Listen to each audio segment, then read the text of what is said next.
इस कार्यक्रम के पुण्यार्जक हैं श्री सुरेंद्र कुमार जैन, स्नेहलता जैन, सचिन जैन, मधुलिका जैन, प्रणव जैन पलवल, श्री विनोद कुमार जैन, मंजू जैन, अजय ऋतु जैन गुरुग्राम, श्री संजय जैन, निधि जैन, आयुष, अस्मिता, बनारसी दास स्टेट दिल्ली, श्री सुभाष नीलकमल जैन, सिद्धांत अक्षरा सिंघई, हर्ष सुनैना जैन, खनक अरुण्या सिंघई एवं समस्त जताराजी परिवार जबलपुर मध्य प्रदेश, राकेश जैन, मुकेश जैन, राजीव जैन, निहित, राहुल, अंबुज, अंकुर, शुभम, गौरी, प्रियांक, अरहान, अयांश, नक्श जैन, कृष्णानगर दिल्ली। शांति धारा के लिए संपर्क करें 9784857991। किसी भी राशि के लिए कोई आग्रह नहीं है। अति प्राचीन मनोरथपूर्ण मुनि सुव्रतनाथ अधीक्षक क्षेत्र हस्तेड़ा जयपुर से 65 किलोमीटर की दूरी पर सीकर रोड पर स्थित है। यहाँ 880 वर्ष प्राचीन विक्रम संवत 1209 1008 श्री मुनि सुव्रतनाथ भगवान की भव्य प्रतिमा विराजमान है। यह अधीक्षक क्षेत्र प्रवासी समाज द्वारा संचालित है। श्री सागर सविता जैन, ऋषभ विहार दिल्ली, श्री सिद्धांत जैन, प्रेम शांति अपार्टमेंट, सिविल लाइन दिल्ली।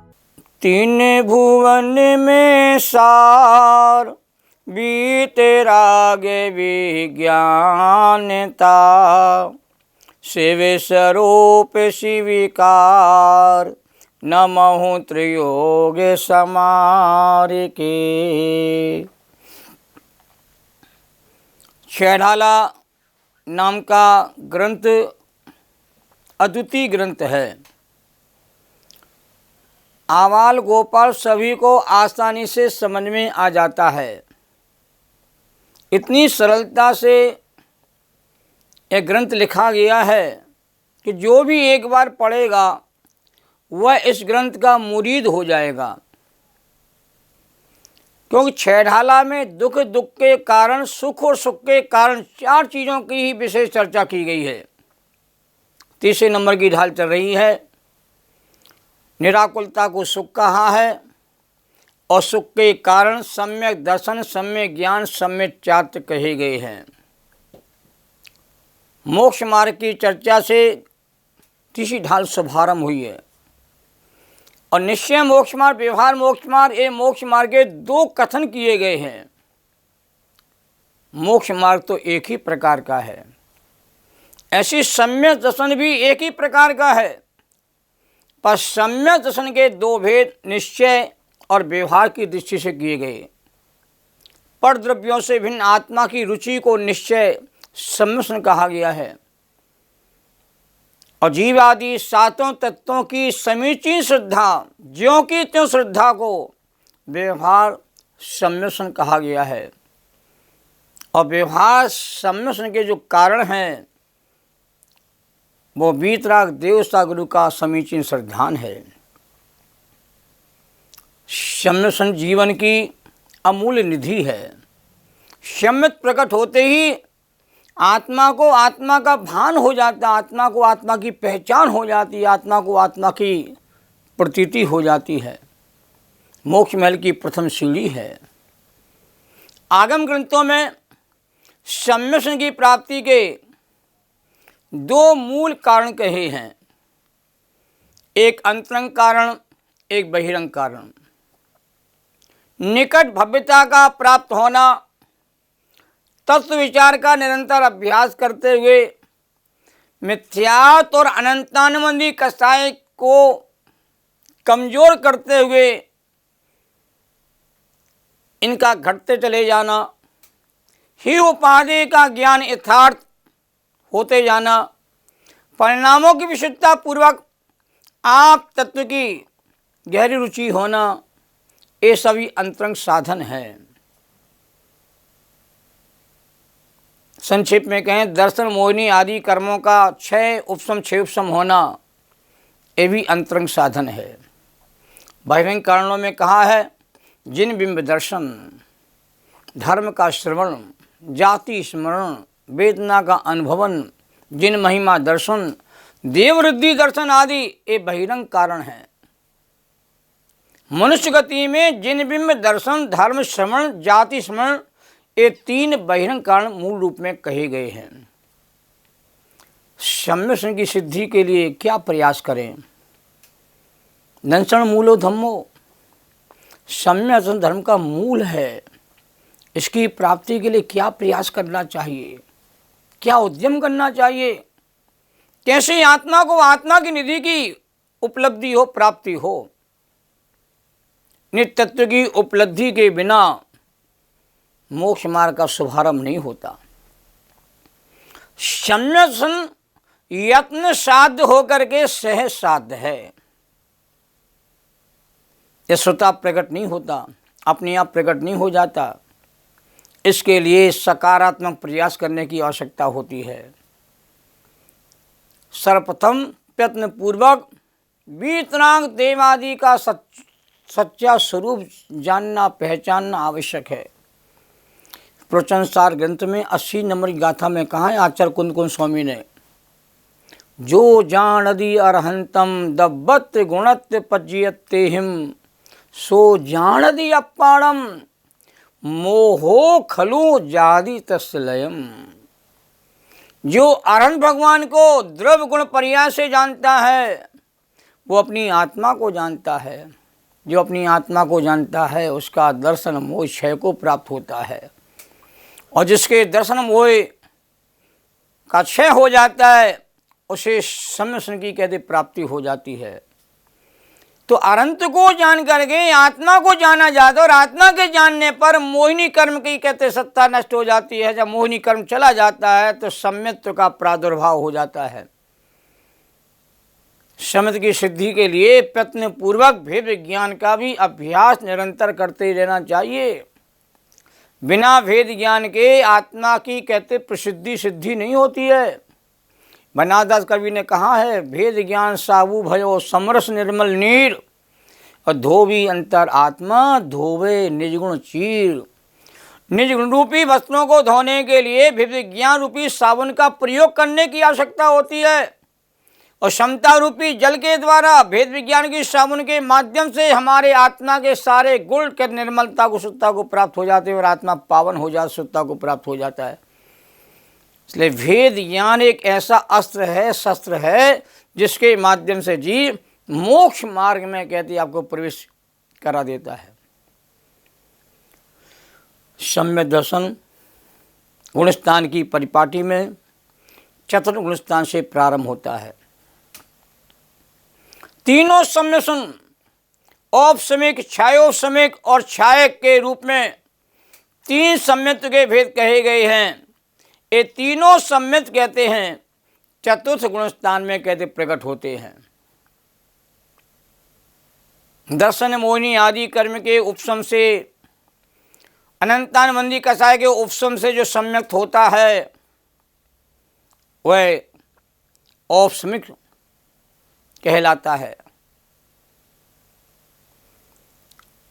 और सम्यक प्रकृति के उदय में जो वेदक सम्यक्त होता है उसे क्षेयसम सम्यक्त कहा जाता है। और वेद सम्यक्त वाला जीव तत्वाभ्यास में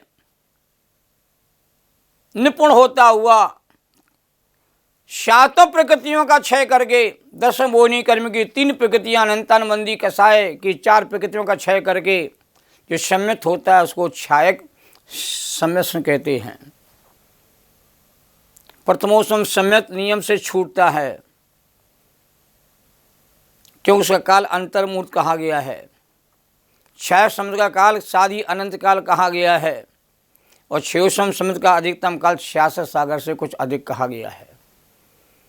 सम्यसन तो एक ही प्रकार का है, तत्वार्षधान आत्म प्रतीति, यही सम्यक का लक्षण है। और ऐसा सम्यक जो है 2 कारणों से उत्पन्न होता है, एक निसर्गज और अधिगमज। पर उपदेश के बिना, पूर्व संस्कारों के योग से जब जीवादि तत्वों की यथार्थ प्रतीति प्रकट हो जाती है उसको निसर्गज कहा जाता है, स्वाभाविक। वर्तमान में किसी के उपदेश आदि के ग्रहण किए बिना ही पुराने संस्कार, पूर्व भाव के संस्कार जागृत हो जाते हैं तो सम्यक को प्राप्त हो जाता है। और देवसार गुरु के उपदेश आदि के माध्यम से जो तत्वात के सिद्धांत की प्रक्रिया प्रकट होती है उसको अधिगम सम्यत्व कहा जाता है। वर्तमान समय में अधिगम सम्यत्व की ही उपलब्धि प्राप्ति होती है। निसर्ग समय तो कोई बिल्ला जीव कहते करने में समर्थ होता है। समय संगे वीतराग और सरागता की दृष्टि से भी दो भेद की आगम में किए गए हैं। वीतराग सम्यसन और सराग सम्यदर्शन। यदि ये चर्चा छेढ़ाला में नहीं है, मैं छेढ़ाला के अतिरिक्त अन्य ग्रंथों के आधार पर, क्योंकि सम्यसन का विषय यहाँ पर विस्तार से आया है, तो चर्चा करना भी कहती आवश्यक थी, इसलिए मैं चर्चा को यहाँ पर रख रहा हूँ।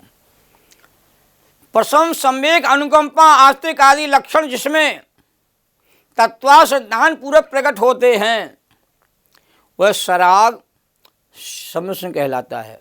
सराग अवस्था में जो तत्वा सिद्धांत की प्रतीति प्रकट होती है वह सराग सम्यदर्शन है, जिसमें आत्म विशुद्धि होती है, आत्म प्रतीति होती है, आत्म अनुभूति होती है, वह वीतराग सम्यदर्शन है।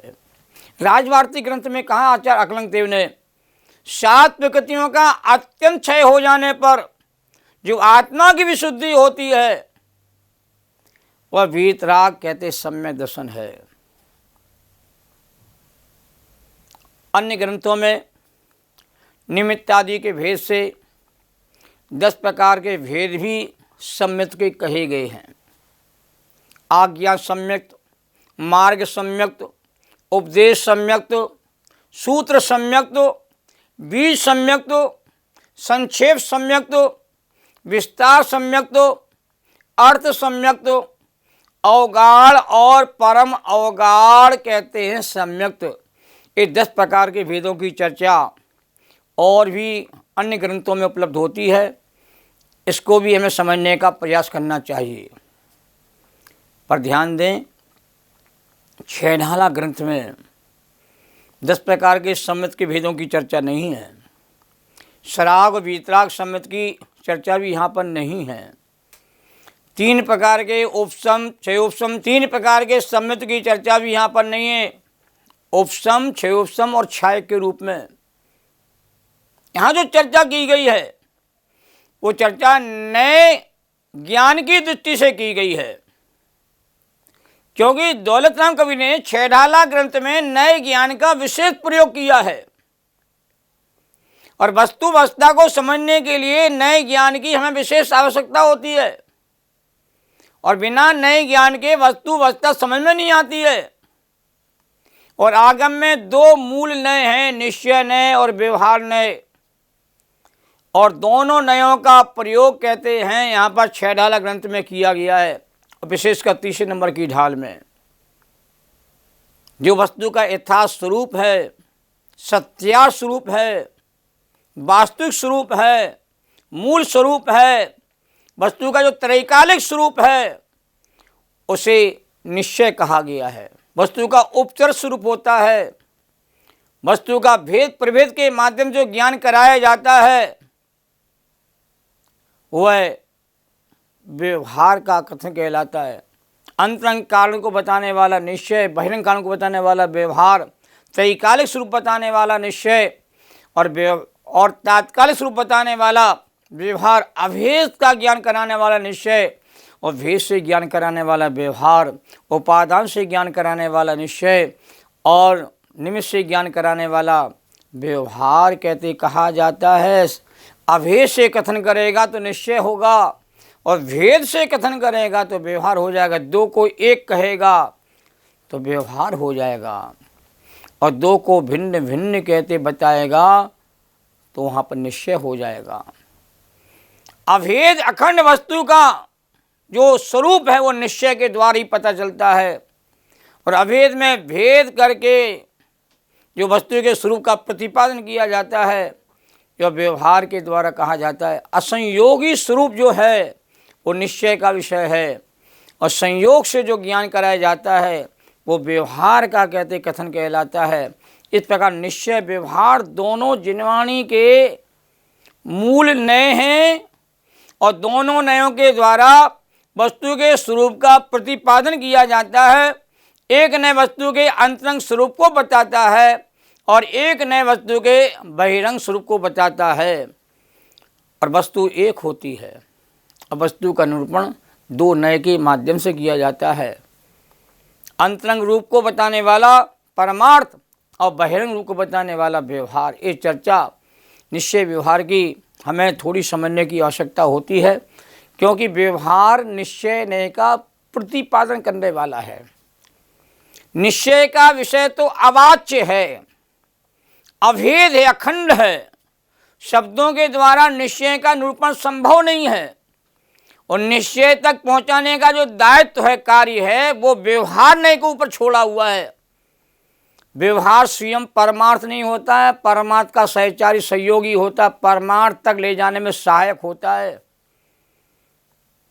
पर बताना व्यवहार का काम परमार्थ को है। यदि जो व्यवहार परमार्थ को नहीं बताता है, वहाँ तक नहीं ले जाता है, उसे संपर्क नहीं कराता है, वो व्यवहार भी नहीं कहलाता है।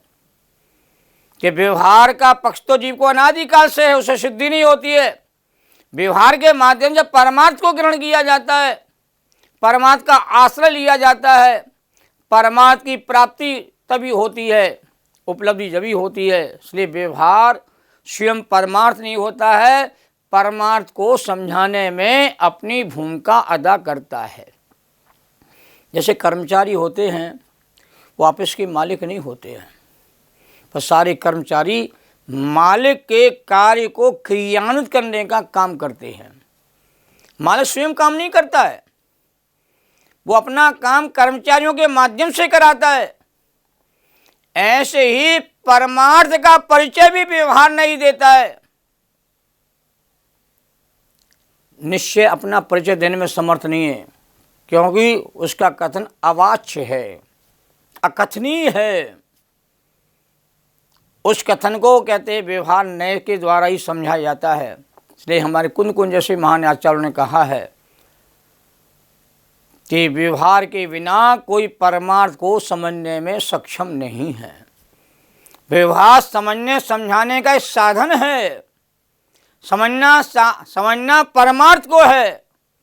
पर वो परमार्थ समझ जब आएगा, जब व्यवहार के माध्यम से वहाँ तक हम कहते पहुँचेंगे, तो समझने समझाने की संपूर्ण प्रक्रिया व्यवहार के माध्यम संपन्न होती है। दो नयों के माध्यम से यहाँ सम्यत की चर्चा यहाँ पर कही जा रही है। और आत्मरुचि निश्चय सम्य सन्हे बात कही गई है। और तत्वा श्रद्धान को, जीवादि सातों तत्वों के ज्यों के त्यों श्रद्धान को व्यवहार सम्यत्व कहा जा रहा है।